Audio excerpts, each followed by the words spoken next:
Hello, welcome to Lemon Steers, where we talk anything and everything entertainment. I'm, of course, the Lemon himself, Zeke Lemon, and this is my review for Friday Night SmackDown of August 16th, 2024. But before we get into that, let's get the house clean out of the way, shall we? I'm Jaleeva Like. Comment below, let me know your thoughts on this week's episode of SmackDown, and, of course, hit that subscribe button as it helps me grow into my YouTube career. I would greatly appreciate it. Now that all that out of the way, let's get into the review. So, I would say overall this episode of SmackDown was also another good one. I think there is much more clear directions for characters.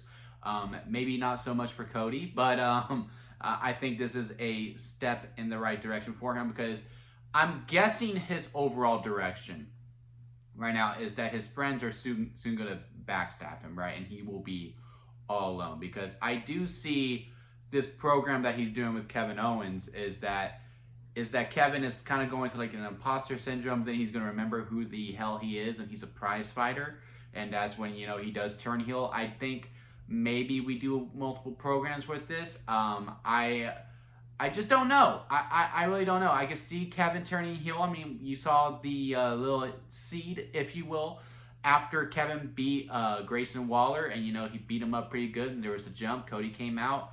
Cody went to go grab his belt, and Kevin grabbed it. But I also see it being Orton versus Cody at Bad Blood, where Orton does turn heel. I think that is the obvious route to go, because Orton has already been planting those seeds from the get-go, and, you know, the story is there. You know, he's fighting Gunther, and Cody gave Kevin this opportunity. He's like, well, what the hell, man? Where's mine? Granted, you know, obviously in the storyline we're like, well, Randy, he was kind of occupied with Solo, and you already took care of Gunther, so what else was he supposed to do? But yeah, he's gonna be like, no, I was more worthy of Kevin and all this stuff, and, you know, we could have some programs within that. Maybe we do Orton versus Kevin Owens for a #1 contenders match. It's just a lot of intrigue within that, because I can also see, you know, this match ends, and, you know, it's a character development for Kevin to be like, hey, I did deserve to be here. I had a great match with Cody. I still lost, granted, because, you know, we all know Kevin's not winning the WWE title. If they can somehow implement that 1% within me, I will be very, very impressed by the writing and within the in-ring work. But I am telling you right now, while I'm watching this match, every time Kevin goes for a pin, I don't think the match is going to end. And I think that's the only thing that's really lacking for me when it comes to Cody Rhodes for his WWE title reign. I still think he's been a great champion. I think he is still doing amazing work. I still think he is the man, or one of the men on SmackDown. It's just, you know, I just know Cody's going to make it out of this. And then after that, what do we do then? Does Kevin turn heel and we do round 2? Does Orton, you know, turn his back on both of them when we do Cody versus Randy with the #1 contenders match between Kevin and Orton? Or maybe they both turn heel. And it's just really, really intriguing to see where we continue on going down the road as we get closer to the end of the year when it comes to Mania season, where surely we're probably going to do Rock versus Cody at Mania, or maybe Rock versus Roman. But, you know, that is remained to be seen. The other thing within the main event scene is Roman Reigns, of course, right? Again, he has the main event segment. He has yet to speak on the mic, and I don't know how I feel about that, because I'm ready for him to go, acknowledge me, and then, you know, the wah, because that pop when he does say acknowledge me is gonna be wild. I mean, this man just put on a necklace and it got a huge ass pop. You just know that the Bloodline story is working, and, you know, I'm one of the few who have been complaining about it. I'm sure many of you have been complaining about it too. A lot of the Bloodline endings are the same, especially when it's the main event. They come out, they talk, okay, they get jumped, and then, you know, the numbers game gets to the person who is trying to beat up the Bloodline, and the Bloodline stands over that body tall and puts the ones up. However, you watch the show, you listen to the crowd, it gets a reaction. So, you know, it's kind of like, if it ain't broke, don't fix it. If it's going to continue to work. Now, it does seem like Roman's going to take some time off, because I do believe his next public appearance is September 13th, which is the Friday after, or the Friday after the Friday of Bash at the Berlin. I guess we're not going to do Solo versus Roman 1 at Bash. We'll probably save it for Bad Blood, which it does look like that PLE is starting to really take the name literal. Like, okay, whoever has bad blood with each other, they're going to fight at that event. I'm really looking forward to that. But yeah, I mean, it was the same old Bloodline stuff, right? Roman comes out, he goes after Solo, he gets the necklace, he puts the necklace on, gets a huge pop. Jacob Fatu comes back, still has the boot. I was low-key really hoping he would do the moonsault with the boot on, because I was like, man, that just would have made him even cooler than he already is. And then, they put it back on Solo. And yeah, I'm pretty sure. Look, to me, Solo versus Roman is not a Big Four PLE worthy. The Bloodline Civil War that's going to be in War Games, that is PLE worthy. I think now Roman does realize he does need help now that Jacob is in.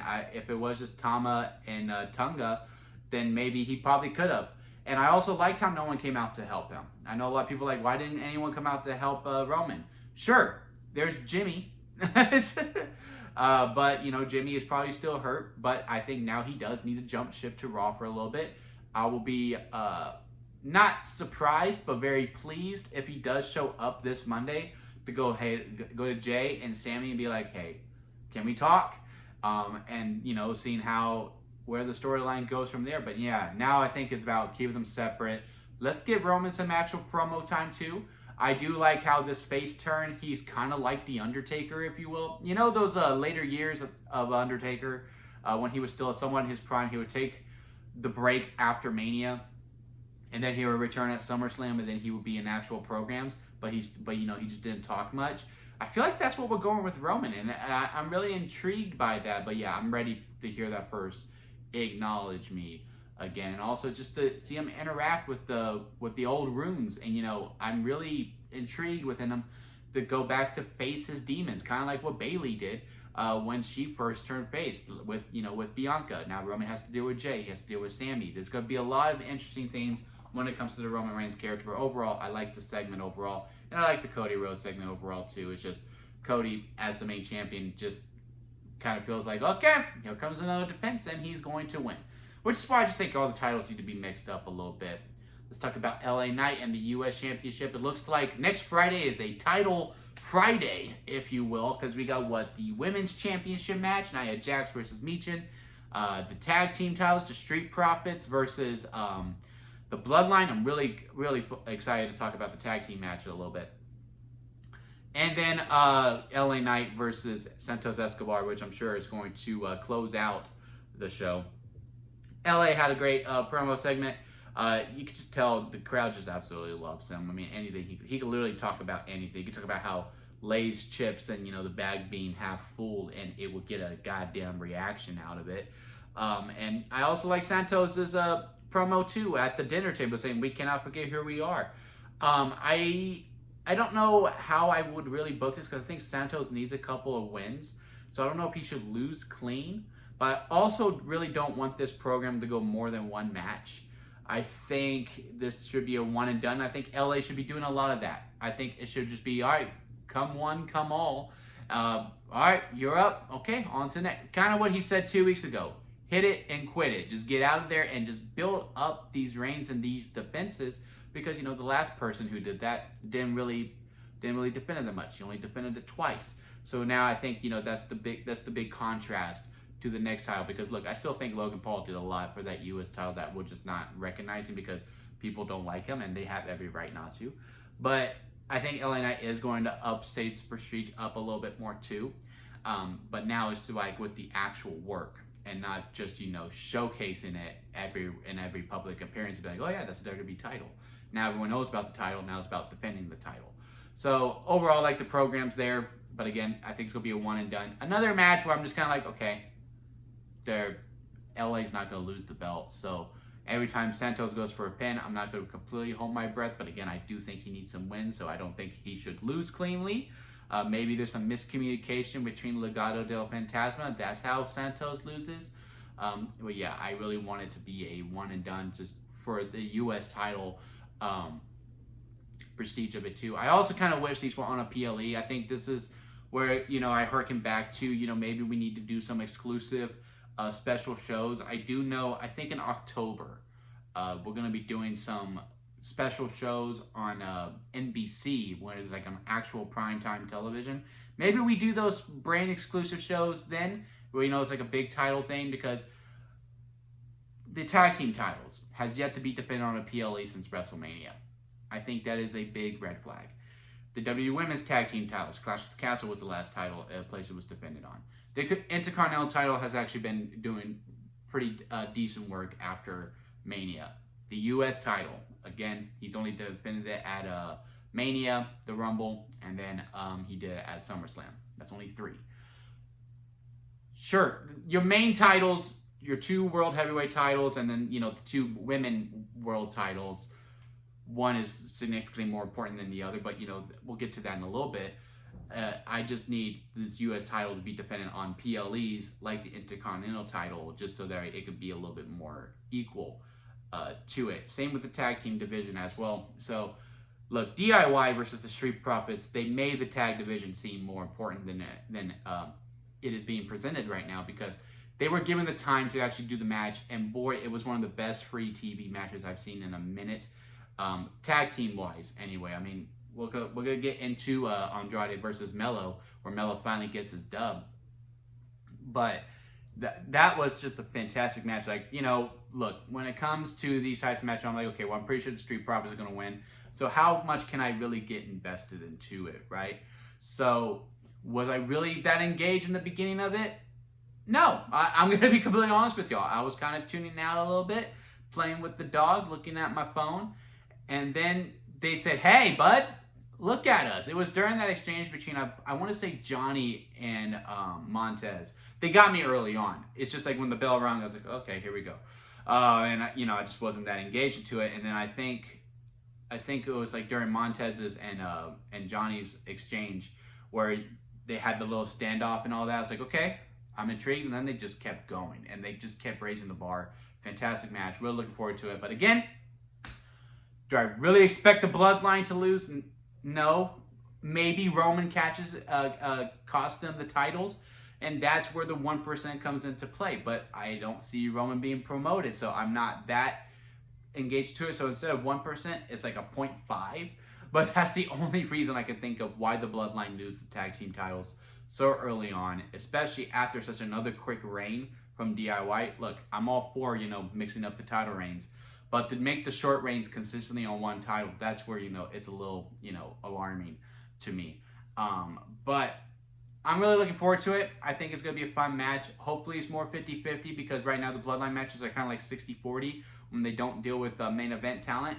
But overall, really looking forward to it. DIY Street Profits made the tag team division seem like to give a damn about, because they gave a damn about it in that match. Now Andrade versus Carmelo. Carmelo finally gets the win. I like the segment that he had before with the Dream Team, when, you know, he's like, hey, come to the after party after a beat, and they're like, aren't you down 2-0? He's like, hey, but you watch though. I was like, you know what? I kind of dug that. I like that, Melo. And then, you know, he finally gets the win, and obviously the feud's going to continue. Let's do the best of 7, man. Let's just get it going. Andrade's up 2-1 right now. Let's just go next Friday. All right, you're going to have round 4, but we're going to do a best of 7. If, you know, it ties up, or, you know, we go to game 6 and 7, these are stipulation matches, and we change it up. And the winner of this series faces LA Knight for the U.S. title. I mean, it just screams for it right there. There's already history between LA and Melo. There is already history. Well, not history between LA and Andrade. I do think maybe the next big program for LA will be AJ Styles. I think that is something to call for, because I think they were only 1 and done, and I think it calls for a round 2. So we'll see. And I think, you know, while LA and AJ are fighting on round 2, presumably at Bad Blood, because, you know, there is Bad Blood there, Andrade and Carmelo can carry on their Bad Blood in game 7 at Bad Blood. Take a drink every time I say Bad Blood. In a stipulation match, maybe it's a ladder match with the contract at the top for the U.S. Championship. But yeah, overall, another great segment within there. Now, let's get into the women's segment. We'll start off with Naomi versus Blair Davenport. I just think these are 2 characters that just don't mesh well together. I think it is just one of those things, you know, sometimes, yeah, I work and, you know, you can like them, but, you know, when you start doing the actual job together, it just doesn't hit, right? I just don't think the chemistry is there. They've had 2 matches. I don't remember anything with the first one, and honestly, the second one, I was just like, same old, same old. I think Blair needed the win. I saw a lot of outrage, I should say, that Naomi lost in her hometown. You can't just have, you know, it was the Vince problem, right? Every time the person came from the hometown, they lost, and it was like, well, okay, it became an ongoing meme. With Triple H, we have been having, for the most part, unless you're Drew McIntyre, that if you go to your hometown, you got the win. You got to mix it up a little bit. And also, Blair's relatively new. She needs wins. She needs wins to get, you know, the main roster crowd to get more eyes on her. If she just keeps losing, it's not a good look for her, especially as a new talent. So, you know, I'm glad she got the win, but yeah, the whole match itself, I just honestly think these are two characters that just don't mesh well together. We probably need to end it and just move it on. We're going to get the 6-woman tag next week. Again, and I also think just a promo time will also help too. It is very bare bones story of like, well, I don't like her, and I'm like, well, I don't like her either, so we're going to fight. Just need a little more juice to it. That's all it is. Like, you know, with Sheamus, with what they're doing with you know, Ludwig and Pete Dunne. And also Bronson Reed. Where Sheamus is like, look, I understand. I'm the vet. Naomi can also be like, look, I understand. I'm the vet. This young person here is trying to use me to make a name for themselves. However, I'm going to have to set them right. Like, you know, what they're doing with Sheamus, you know, it's much more intriguing. Like, okay, the young buck is trying to come up and, you know, take down the veteran to be like, look, you should look at me. I think that's the same thing they're trying to do with Blair and Naomi too, but it is just not. I just needed to make it more clear on the television with Naomi, be like, look, Blair's just trying to use me to make a name for herself. More power to her. However, I'm going to set it straight because no one's going to use my name for it. Instead of just Blair attacking and be like, and like all, you know, mustache twirl. Now, for Nia Jax's title celebration. Oh my God, look. There was a lot of outcry on this online. Very split down the middle. I thought it'd be much more hated. I really thought I was going to be the only person in the room going, you know what, guys? I kind of dug it. I'm not going to lie to you. But no, I saw a lot of people going, no, this was a lot of fun. This is sports and entertainment. Look, wrestling's 52 weeks a year. Mix it up every now and then. Let's go for the fences. Let's get a little weird. Let's get a little crazy. They've been teasing this pretty deadly musical for a hot minute. I was ready to see him fruition in some way or form. I thought it was really funny. I also like how Nia came in on the chariot, like she was a freaking gladiator, had the badass crown that she's got. She was looking good. It was a bunch of pink everywhere. Tiffany, you know, it's being so over the top. You know, it's really much that friendship of, oh, well, I would want this. I would want to go completely over the top. And I was like, yeah, this ain't really me. I kind of just want to fight. And, you know, I like that whole dynamic too. And they're already teasing it. Like, look, Tiffany, I want you to bow first. But she's like, but I'm the princess. So I really dug that whole entire Tyler celebration. Michin coming out, stopping it. Way to light fire under her a little bit. But again, this goes back to my Cody Rhodes, my Bloodline, my LA Knight. Do I really expect Michin to win? No, there's just no jeopardy. There is no jeopardy whatsoever. And again, if it was on a PLE, maybe I do have that jeopardy. But since it's on a random SmackDown, and again, it's the first title defense, no, I don't have that because also Triple H has just come to know that, you know, he will. He's most likely going to have a long range with it too. Sure, we had the short reign with DIY, but that was only one exception. Like, once it happens 3 times, then I'm like, okay, there is some unpredictability there. But yeah, overall, I like this episode of SmackDown. I think the direction overall is clearer for most parties involved. It's just, you know, with the champions, it's just very clear that, like, there's not that doubt within them losing their belts. And I just need more jeopardy. I need to implement that 1% within me. Just be like, I don't think, but maybe. I just need that. And I just don't have that within the stories of my champions. However, every storyline that's going on without a title, I'm actually really digging. I'm digging the Solo and Roman stuff. I'm digging the Carmelo Hayes versus Andrade stuff. Everything that doesn't revolve around the title, minus the Blair Davenport Naomi, I'm into it.